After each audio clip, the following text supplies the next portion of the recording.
সমবায় ব্যাংকের ১২,০০০ ভরি সোনার খোঁজ পাওয়া যাচ্ছে না বলে জানিয়েছেন অন্তর্বর্তী সরকারের সমবায় উপদেষ্টা এএফ হাসান আরিফ। সোনা গায়েবের এ ঘটনায় আগে থেকেই দুর্নীতি দমন কমিশনের একটি মামলা চলমান রয়েছে।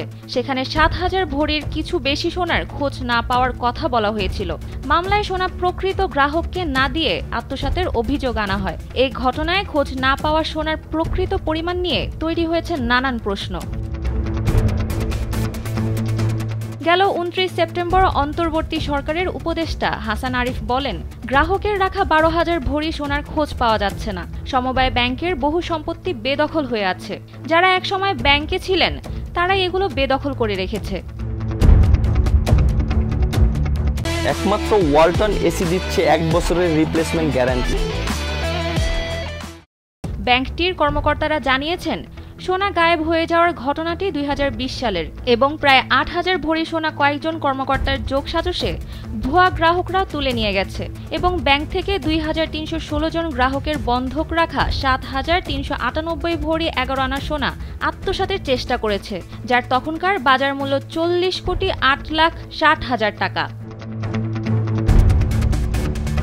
সমবায় ব্যাংকের কর্মকর্তারা আরও জানান, সমবায় ব্যাংকের লকার থেকে খোয়া যাওয়া ১২,০০০ ভরি স্বর্ণের মালিক নারায়ণগঞ্জ কোঅপারেটিভ ক্রেডিট লিমিটেড।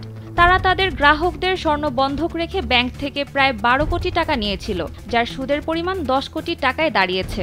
এক পর্যায়ে ওই সমবায় সমিতি দেউলিয়া হয়ে যায়। যথাসময়ে ঋণ শোধ না করায় এক পর্যায়ে ব্যাংক সেই সোনা নিলামে তোলার সিদ্ধান্ত নেয়। ব্যাংক তখন বলেছিল, সমিতির সদস্যরা জমা রাখা সোনা লোন পরিশোধ সাপেক্ষে নিতে পারবে। এই সুযোগটি কাজে লাগিয়ে কিছু অসাধু কর্মকর্তা ভুয়া ব্যক্তিকে ওই সমিতির সদস্য সাজিয়ে ভুয়া রসিদ বানিয়ে লোনের টাকা পরিশোধ করে সোনা তুলে নিয়ে যায়। ভুয়া ব্যক্তিদের গ্রাহক সাজিয়ে এসব সোনা আত্মসাৎ করেন তারা।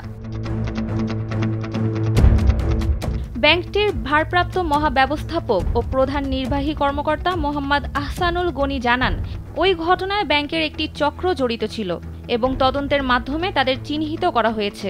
তাদের বিরুদ্ধে দুদকের মামলা এখন আদালতে বিচারাধীন আছে। সানজিদা ইসলাম, কালবেলা।